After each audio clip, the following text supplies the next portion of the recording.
முருகனுக்கு என்னென்ன நெய்வேத்தியம் தெரியுங்களா? சர்க்கரை பொங்கல், கற்கண்டு, தினை மாவு, பொரிவடை, அப்பம், பெட்டமுது, பால்கோவா, பருப்பு கஞ்சி, தோசை, தேன்குழல், அதிரசம் மற்றும் சுயன் போன்ற உணவு வகைகளை நெய்வேத்தியமாக முருகப்பெருமானுக்கு இங்கு படைக்கிறாருங்க.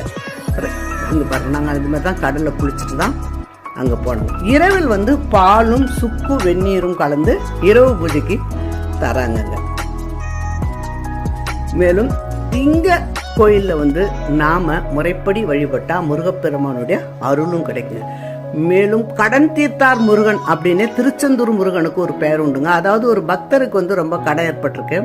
இது பாருங்க, எங்களுக்கு சர்க்கரை பொங்கல் கிடைச்சதுங்க. நாங்க போனப்ப அப்ப அந்த பக்தர் ரொம்ப மனம் விட்டு அழுது தூங்கிறாருங்க. முருகப்பெருமான் அவருடைய கனவில் நீ நாளை என் சன்னதிக்கு வா, உன்னுடைய கடனை நான் தீர்க்கிறேங்கிறது. அதே மாதிரி அந்த கோயிலோட அறங்காவலர் கனவுலையும் போய் என்னுடைய பக்தன் கடன் பட்டிருக்கான்.